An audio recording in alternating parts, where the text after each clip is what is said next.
Alors, mon sujet de thèse est la caractérisation d'un formalisme level 7 performant. Exploration des futurs modes de vie. De séisme mantélique par déshydratation de l'antigorite. De 1481. Au milieu du XIIe siècle. Application aux réalisateurs de films.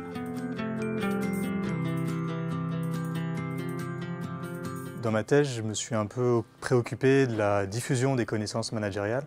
Du coup, il me paraissait important moi-même d'essayer de faire ce même exercice et de diffuser ma thèse d'une certaine manière. Donc la diffuser en 180 secondes était l'endroit idéal pour faire ce travail.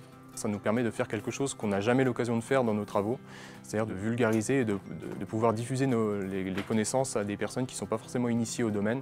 Et c'est vraiment une super expérience, très enrichissante. Comment on va résumer en 3 minutes une thèse qui fait partie de notre vie? On y met tout notre cœur et on se fait plaisir.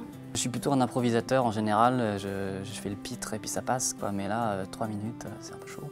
C'est un bon exercice et puis c'est le moyen aussi, le moment de s'éclater. Je ressens une grande satisfaction après cette expérience. C'était un challenge personnel. Du soulagement. Je suis sûr que ça fera très plaisir à ma maman et à mon grand-père. C'était une journée formidable, je me suis beaucoup amusée, j'ai vraiment pris beaucoup de plaisir à faire ma présentation. Voilà, il y avait une bienveillance générale, on a passé vraiment une super journée. Donc, quelle que soit l'issue, moi je me suis dit que de toute façon j'étais ravie d'avoir participé. Et vous êtes bien passé pour savoir que 180 secondes, ça passe très vite. Médecin, malade. Ah, l'amour. Je me suis toujours demandé pourquoi Woody Allen n'avait jamais tourné un des Robocop. Si eux y croient, et nous aussi, pourquoi pas vous? L'objectif est de montrer que les imaginaires ne sont pas nécessairement une contrainte pour l'innovation, mais qui peuvent être au service de l'innovation.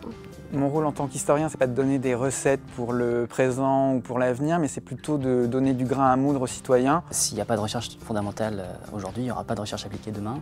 Et s'il n'y avait pas eu de recherche fondamentale hier, il n'y aurait pas de recherche appliquée aujourd'hui. J'ai aussi des convictions de citoyen, des convictions politiques, et c'est un sujet qui permettrait de réconcilier l'économie, le social, et d'être acteur de ce futur qu'on veut créer. C'est plutôt un travail de la médiation, c'est-à-dire de savoir lire le texte qui était inaccessible jusqu'à aujourd'hui et d'approcher, d'expliquer leurs pensées aux contemporains. J'espère qu'à plus long terme, mon sujet de thèse permettra d'améliorer les traitements de thérapie génique pour les maladies génétiques. Échanger avec d'autres chercheurs de PSL qui travaillent sur d'autres sujets et puis échanger avec le grand public, c'est aussi quelque chose d'intéressant. Je pense qu'on a un rôle à jouer en tant que chercheur dans la vulgarisation de nos connaissances pour la société. Je veux que ma thèse ait un impact sur la vie quotidienne des gens, sans forcément aller jusqu'à lire des ouvrages très spécialisés de philosophie. Ce que ça me dit, c'est que j'ai réussi à transmettre mon message, à transmettre ma passion et voilà, à transmettre l'intérêt que j'ai pour mon sujet.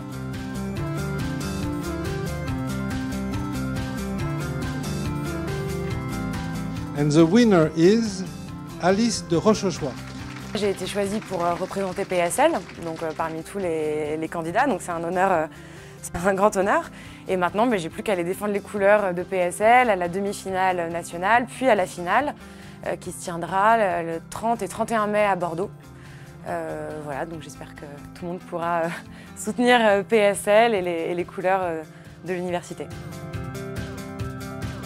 Et donc j'invite tout le monde à suivre cette nouvelle aventure de PSL sur tous les réseaux sociaux.